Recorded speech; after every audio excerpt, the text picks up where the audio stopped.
Salam dəyərli izləyicilər, dəyərli futbol sevərlər, hər birinizi xoş gördük. Azərbaycan Premyer Liqasının ən vacib qarşılaşmalarından biri. Qarabağ Sabah maçı baş tutacaq. Bu oyun çempionluq taleyini həll edəcək. Azərbaycan çempionu kim olacaq bu oyunda? Böyük ehtimalla bəlli olacaq. Baxmayaraq ki, qarşıda hələ 11 tur qalacaq, amma bu oyunun nəticəsi çempionluq yoluna damğa vuracaq. Dəyərli dostlar, bir də gündəmdə transfer xəbərlərlə yanaşı Çempionlar Liqasında baş tutacaq oyunların saatları da açıqlanıb, onları da sizin nəzərinizə çatdıracağıq. Kanala abunə olun, bildirişi açıq tutun. Videonu bəyənməmişsinizsə hələ də elə indi bəyənin ki, dəstəyinizi göstərmiş olasınız və mütləq şərhlər bölümündə fikirlərinizi yazasınız. Bundan sonra hər verilişimizdə bir rubrik olacaq, bir sual olacaq. Sizcə Azərbaycan millisində ən çox avtogol vurmuş futbolçu hansıdır? Şərhlər bölümündə fikirlərinizi yazın. Yəqin ki, köhnə futbol azarkeşləri bunu yaxşı bilirlər. Gənclər və yeniyetmələr arasında da futbolu yaxından izləyənlər bunu yəqin ki, yaxşı biləcəklər. Görək kimin futboldan anlayışı nə qədərdir? Yazın şərhlər bölümündə. Görək kimlər bu sualın cavabını bilir. Mən isə məlumatlara keçid alım. Dəyərli dostlar, transfer və Çempionlar Liqası haqqında danışmazdan öncə bugün baş tutacaq Qarabağ Sabah maçı haqqında bir qədər məlumat vermək istəyirəm. Qeyd edim ki, Azərbaycan çempionatının 22-ci turu çərçivəsində baş tutacaq Qarabağ Sabah maçı çox maraqla izlənilir. Çünki hal-hazırda Azərbaycan Premyer Liqasında Sabah komandası Qarabağı 7 xal geridə qoyur. Belə ki, Sabah komandasının 52 xalı var, Qarabağ komandasının isə 45 xalı var dəyərli dostlar. Amma qeyd edim ki, Qarabağ komandasının ehtiyatda bir oyunu var Neftçi komandası ilə. Amma Neftçini məğlub edib etməyəcəyi sual doğuran məsələdir. Ona görə də faktiki olaraq hazırda Qarabağ komandası Sabahdan 7 xal geri qalır. İndi məsələ burasındadır ki, bu komandalar arasındakı oyunlar xüsusi maraq kəsb edir və son illər Sabah komandasının üstünlüyü var. Əvvəlki illərdə isə Qarabağ komandasının üstünlüyü olub. Məsələn, Sabah komandası yaranandan sonra 18 oyun Qarabağ komandasını məğlub edə bilməyib. Amma son oyunlarda göstəricilər Sabahın xeyrinə dəyişib. Son 9 oyunda Qarabağın yalnız bir qələbəsi var Sabah üzərində. Əksər oyunlarda isə Sabah qələbə qazanıb və ya heçsə qeydə alınıb, yəni 8 oyunda. Son 5 oyunda isə Qarabağ ümumiyyətlə Sabahı məğlub edə bilməyib.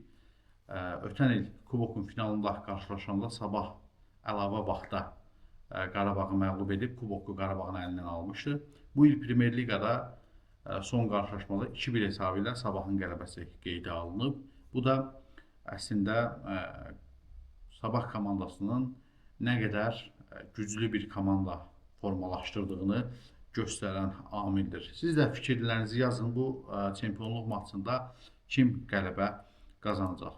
Qeyd edim ki, Sabah komandası transfer dəyərinə görə Qarabağdan bir xeyli geri qalır. Hal-hazırda Qarabağ komandasının transfer dəyəri 26,6 milyon, Sabah komandasının dəyəri isə 15,4 milyondur. Qarabağ komandası yay və qış transfer pəncərəsini belə deyək, sərfəli istifadə edə bilmədi, amma Sabah komandası hər iki transfer pəncərəsində heyətini daha da gücləndirdi. Xüsusilə qeyd etməliyəm ki, qış transfer dönəminə Premyer Liqanın qış çempionu kimi yola düşən Sabah komandası bu çempionluq xəttini qorumaq üçün yeni transferlər reallaşdırdı və hal-hazırda heyətində ciddi itkilər yoxdur. Yalnız kapitan, mərkəz hücumçusu Pavel Safranko kapitan zədəlidir. Digər heyətdə çox saylı hücumçular da var və onun boşluğunu dolduracaq futbolçular da var. Amma Qarabağda məsələ bu cür deyil. Qarabağda Bəhlul Mustafazadənin zədələnməsi, Samay İmaminin cəzalandırılaraq əvəzedici heyətə göndərilməsi, Şəhrüddinin zədəli olması, Kamilla Duranın zədəli olması, hətta zədədən qayıtdığını, məşqlərə qoşulduğunu bildirdilər. Amma Sabahla oyunda 90 dəqiqə oynaya biləcəkmi? Bax, bu da sual altında. Və Kadi Borges ötən oyun qırmızı vərəqə almışdı. Ona görə də qarşıdakı oyunu, yəni Sabahla qarşılaşma oyununu buraxacaq dəyərli dostlar. Baxın, Kadi Borges, Bəhlul Mustafazadə, Kamilla Duran komandanın 3 ən vacib futbolçusu olmayacaq Sabaha qarşı. Kamilla Duran oynaya bilər oyunun müəyyən hissəsini və müdafiə xəttində Bəhlulun yoxluğunda onun yerini dolduracaq futbolçu belə yoxdur. Sami Emami əvəzici heyətə göndərilib. Bədavi Hüseynov var. O da artıq yaşlanır və oyun praktikası da çox deyil. Oyunlarda çox da iştirak eləmir. Və belə bir gərgin qarşılaşmada təbii ki, Qarabağ üçün çox çətin olacaq. Və Sabahın heyətinə də diqqət yetirsək, çox ciddi komanda qurulub.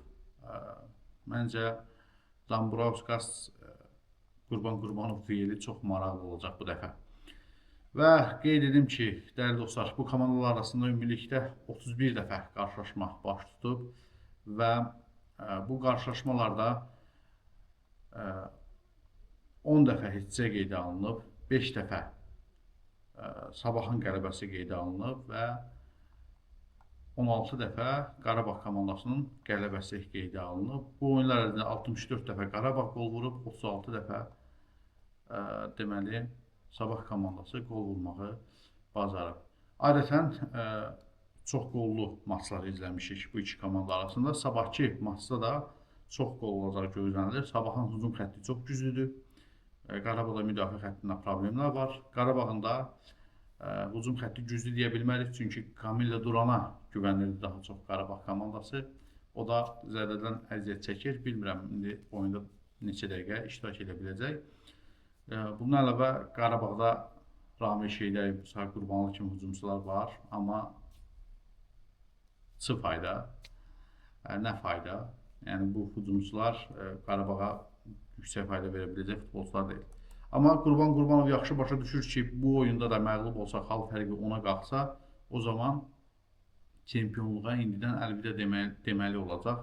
Çox güman ki, ona görə bu maçda mütləq qələbə üçün çıxacaq və mən düşünürəm ki, Qurban Qurbanov və komandası bu oyunda əlindən gələni əsirgəməyəcəklər. Eyni zamanda Sabah komandası da Dambrauskas da məhz bu oyunun nə qədər həlledici olduğunu yaxşı dərk edirlər.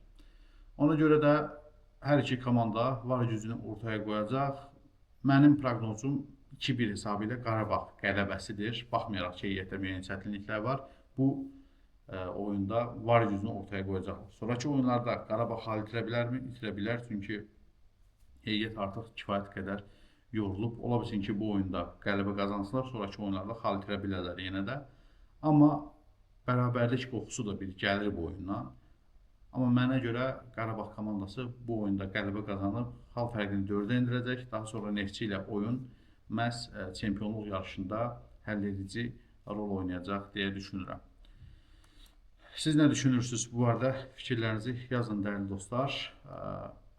Və mən digər xəbərlərə də keçid almaq istəyirəm bir qədər. Qeyd edim ki, Çempionlar Liqası, Avropa Liqası və Konferans Liqasında püşkatma keçirilib. Püşkatmanın nəticələri video başlayandan sizlərə aşağıdan təqdim olunur. Hansı komanda ilə rəqibdir dəyərli dostlar. Qeyd edim ki, Çempionlar Liqasının turnir cədvəli bu şəkildədir. Cütlüklər ekranda gördüyünüz kimidir. Buna vaxt itirmək istəmirəm. İstəsəz pauza verib hansı komandanın hansı komanda ilə rəqib olduğunu görə bilərsiniz. Qısa olaraq deyim, Chelsea PSG ilə, Galatasaray Liverpool'la, Real Madrid Manchester City ilə, Atalanta Bavariya ilə qarşı-qarşıya gələcək bu mərhələdə. Newcastle Barcelona ilə, Atletico Madrid Tottenham'la, Bodo Glimt Sporting'lə, Bayer Leverkusen Arsenal'la qarşı-qarşıya gələcək. Dəyərli dostlar, oyunların tarixləri barəsində sizləri məlumatlandırım.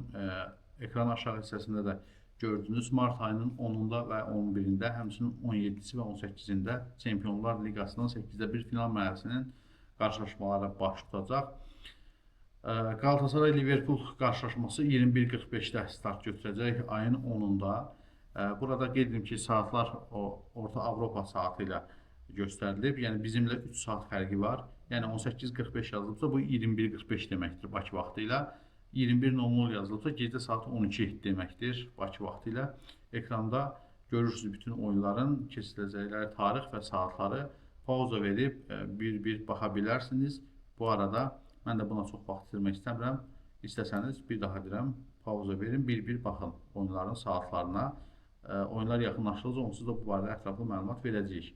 Və videomuzu hələ də bəyənməmişsinizsə, bu arada videonu da bəyənin, zəhmətimizə dəyər vermək üçün.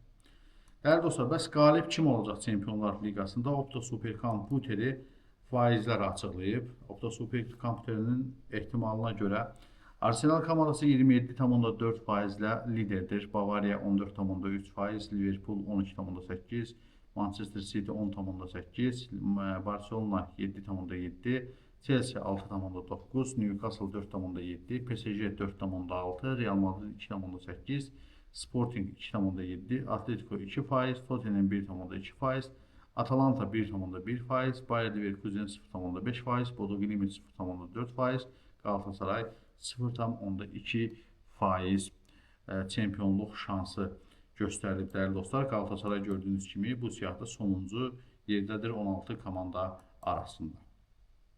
Dəyərli dostlar, siz də öz fikirlərinizi yazdınız. Siz də Çempionlar Liqasının Budapeştdə keçirilən finalında hansı komandalar qarşı-qarşıya gələcək və finalda kim qalib gələcək? Bu barədə fikirləriniz bizlər üçün də maraqlıdır.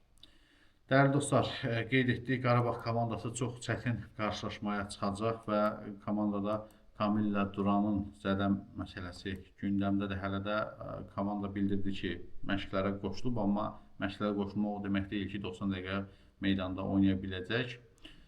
Bəhlul Mustafazadə olmayacaq, dəqiqidir, bu 3 aydan yuxarı çəkəcək onun geri dönüşü. Sami Emami əvəzici heyətə göndərilib, bunda sinirlərdə çatdırılıb. Kadi Borges isə qırmızı vərəqə ilə cəzalandırılıb, Şəhrüddin isə zədəlidir, dəyərli dostlar. Rəqib komandanın, yəni Sabah komandasının düşərgəsində isə yalnız kapitan Pavlov Safranko zədəlidir. Transfer məsələlərinə gəldikdə Qarabağ komandası Nigeriyalı 2 gənc futbolçunu öz düşərgəsinə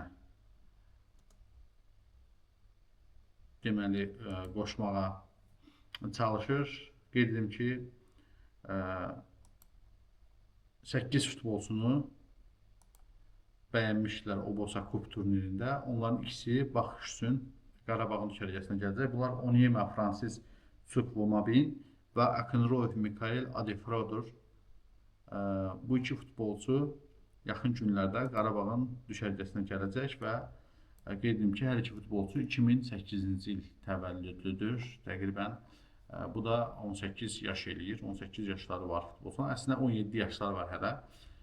18 yaşa doğru gedirlər. Nə deyirəm? Vallah, bu futbolçulara əslində baxdım mən. Bu belə futbolçulardan Azərbaycanda da kifayət qədər var. Məncə Qarabağ komandası Azərbaycanın bölgələrindən, elə Bakının özündən seçmə turları təşkil etməli və istedadlı futbolçulara şans verim, gənclərə şans verməlidir. Siz nə düşünürsünüz? Bu barədə öz fikirlərinizi yazın. Artıq saatlar qaldı Qarabağ Sabah maçına və bu çempionluq məsələsini həll edən maçlardan biri olacaq deyə düşünürəm. Siz nə düşünürsünüz? Fikirlərinizi şərhlər bölümündə yazın. Növbəti videoda görüşmək ümidi ilə hələlik.